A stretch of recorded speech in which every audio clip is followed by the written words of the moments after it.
Alright, so I love zombie games, pretty much because I was introduced to the genre by getting Resident Evil 2. So the idea of playing a zombie survival with roguelike elements interested me. Too bad I didn't have the console when this game first released. Now the game has been released across all platforms, with some control changes. It's a slow-paced survival horror game that does a pretty good job at what it shows off and what can be done with the genre. Today, I'm going to review Zombi on the PS4.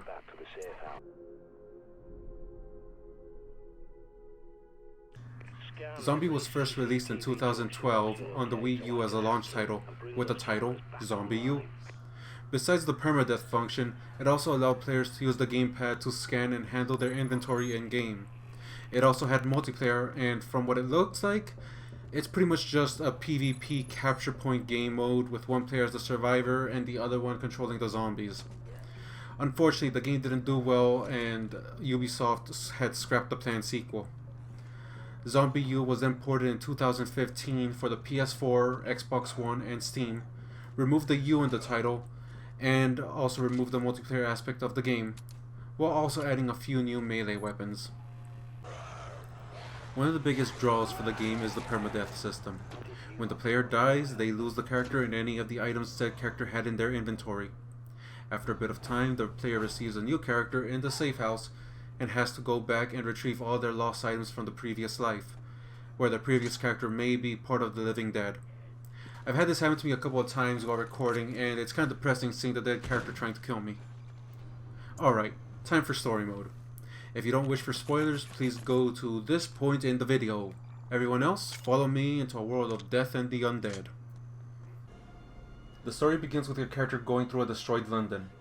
You suddenly get the attention of a guy who finds you through the cameras, telling you to go through the underground. From this point on, it becomes a quick tutorial on how to move and run. The guy who talks to you throughout the game is called Prepper. He pretty much gives you information about everything going on around you, where you need to go, and what has pretty much been going on.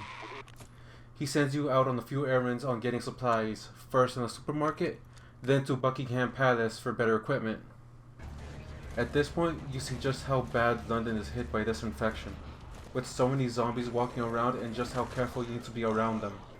And once we reach Buckingham Palace, we start losing contact with Prepper, due to the shielding that the palace bunker has. Here we end up meeting with Peter Knight, a doctor who works in the palace. Once you meet up, he wants you to find a book a man named D used. D is a man who somehow predicted the plague and may have discovered a cure for the infection. Once that's done, he asks for one more book, but before he sends you off, he gives you a way to prevent an instant death from the zombies. After finding the last book he wants, he gives you one final mission, to find all letters that D himself has written. He thinks that these would have what's needed for the cure. Once you leave, Prepper sends you out to scavenge through a military outpost for more supplies and C4, to blast through specific walls and debris. It's here we meet up with Sandra Kelly, a member of the Ravens of D, who is calling for any survivors to meet up for evacuation.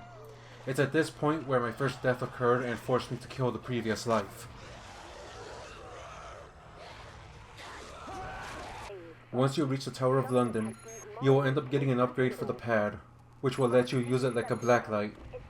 Once you get through the hidden part of the tower, we head to the top of it and clear it of zombies. We then get the only strange reaction from the birds during this cutscene.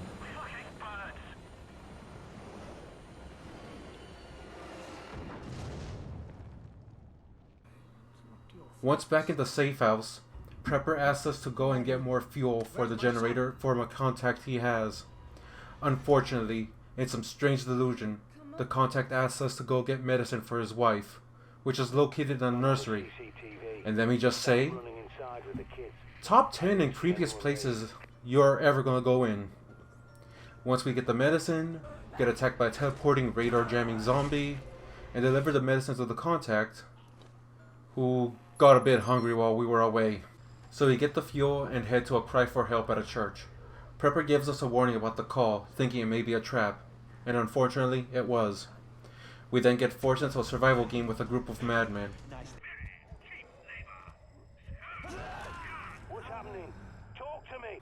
We finally escape and listen as they get what they deserve. We go find the letters, then deliver them to Peter. and after a quick run back to the safe house, we find out that it's not a cure that was in those letters, but a vaccine. He asks us to go back to the palace so he can give us the panacea. Panacea? Panacea? Yeah. We go to meet up with him.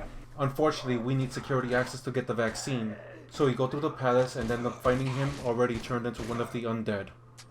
After getting security clearance, we go and get the data for the panacea. At this point, we're forced to go through the rest of the game without the use of the shortcuts, needing to go take the data with us to evac. We head back to the safe house to prepare ourselves for an escape, while Prepper starts going insane and blaming everyone. We escape, and then see that Prepper has a room filled to the brim with supplies, more than what you've brought in yourself, as he then goes and brings in someone else to go and get him more supplies. At this point, the credits roll, but there is one more part left in the story, a final run to the top of the Tower of London. This run will depend if the good or bad ending will happen. If you survive, you get the good ending, with you being airlifted off the tower, panacea in hand. The bad ending cuts that scene and shows planes bombing the city. Alright, time for gameplay and controls. The gameplay is pretty much your standard first-person shooter. There are moments where you can sneak around zombies and distract them with flares to avoid fights, especially when you don't have the ammo or health to deal with them. The pad you're given makes scavenging easy, since it will always tell you if anything has something in it or not. It can even tell you if a door is locked, and later on it can be used to hack open doors that require keycards. Another upgrade you can get makes it so you can solve specific puzzle codes that can't be read normally. Melee is going to be the most common form of combat you will do. It's quiet and it can knock back zombies. Unfortunately, it's not good if you have to deal with 3 or more of them. You can get guns in certain areas, and better versions are pretty much locked until you have the corresponding upgrade to get to them. You can upgrade these when you pick up the upgrades in the world and use the workbench in the safe house. I've had plenty of parts to upgrade most of my guns, and you can also get these as drops from powered up zombies. You can also get molotovs, grenades, and even mines to deal with larger hordes. You just need to distract them to get them set up. The graphics in Zombie can be hit or miss for me. Sometimes they look fine, other times it's a bit dark for my taste. For me, the dark areas are a bit difficult for me to deal with, sometimes needing to mess with the light to be able to see properly. Using the pad makes it easier to see in the dark. It's just unfortunate you can't move when you have it up. And that's Zombie, and I would say, try it when it goes on sale. I had fun with it, but I wouldn't recommend it at its current price. I can easily see potential for another game like this. Maybe improve how the weapons handle, another special zombie or two, and maybe co-op like the cancelled sequel was originally going to have. It's unfortunate that the game failed profitably, but you can see just what this series could have potentially become if it kept going.